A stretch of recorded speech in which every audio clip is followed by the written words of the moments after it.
ফকির লালন শাহের ১৩৫তম তিরোধান দিবস উপলক্ষে ৩ দিনব্যাপী আলোচনা সভা, সাংস্কৃতিক অনুষ্ঠান ও গ্রামীণ মেলার উদ্বোধন করা হয়েছে।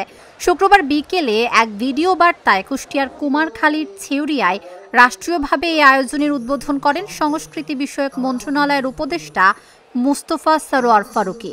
৩ মিনিটের ভিডিও বার্তায় প্রধান অতিথি হিসেবে সশরীরে উপস্থিত থাকতে না পারায় দুঃখ প্রকাশ করেন তিনি।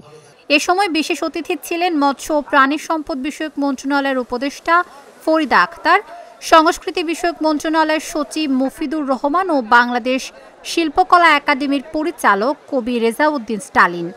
জেলা প্রশাসক ও লালন একাডেমির সভাপতি আবু হাসনাত মোহাম্মদ আরিফিনের সভাপতিত্বে অনুষ্ঠানে মুখ্য আলোচক ছিলেন আন্তর্জাতিক খ্যাতিমান লেখক গায়ত্রী চক্রবর্তী স্পিভাক।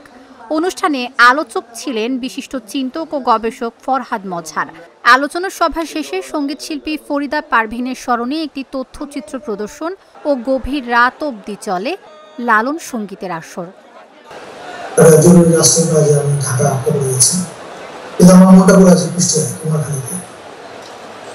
আপনারা জানেন যে প্রথমবার জাতীয় পর্যায়ে সরকারিভাবে লালনের তিরোধান দিবস পালিত হচ্ছে সারা দেশ জুড়ে।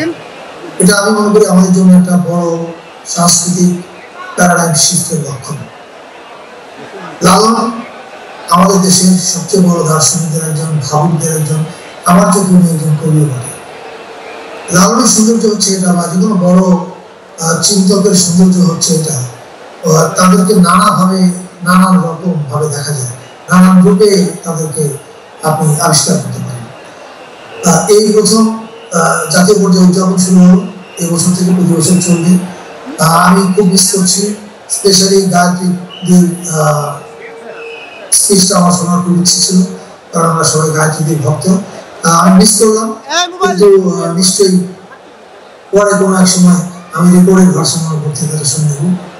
আর মঞ্চে যারা উপস্থিত আছেন, আমার মুরব্বী স্থানীয় যারা আছেন, বন্ধুস্থানীয় যারা আছেন, তাদের সবার মধ্যে আমার ভালোবাসা এবং শ্রদ্ধা। উপস্থিত যারা আছেন, ফকির, সাধু, বাউল, সাধারণ মানুষ যারা আছেন, তাদের সবার প্রতি আমার অনেক ভালোবাসা। এবারের লালনের এই তিরোধান দিবস এটা সফলভাবে শেষ হোক। আমি 3 দিন ধরে অনুষ্ঠান হচ্ছে কুষ্টিয়ায়, এটা সফলভাবে শেষ হোক, এবং ঢাকায় একটা অনুষ্ঠান হবে আগামীকাল, সেটাও সফলভাবে শেষ হোক, এই কামনা করছি।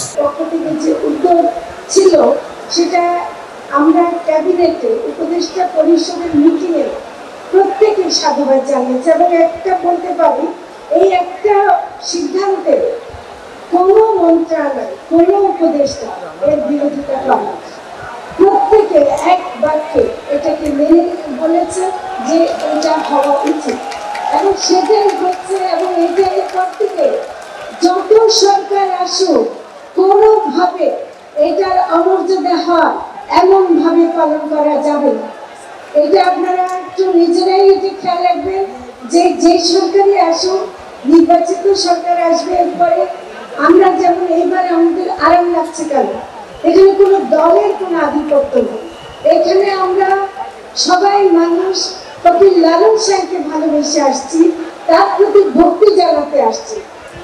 তো কাজে আমি মনে করি যে এইটা সরকারি ভাবে শুধু আমরা বলবো না, এটা আমি বলবো জাতীয়ভাবে পালন করছে, এবং জাতীয়ভাবে পালন করতে গিয়ে সারা বাংলাদেশে, শুধু কুষ্টিয়া না, সেটা খুলনা, সাতক্ষীরা হতে পারে, পটুয়াখালী হতে পারে, পঞ্চগড় হতে পারে, কুড়িগ্রাম হতে পারে, মানে বাংলাদেশে আনাচে কানাচে যেন মানুষ ফকির লালন শাহের গান করেন, ভালোবাসেন এবং বোঝার চেষ্টা করেন, সেটাই আমরা যেন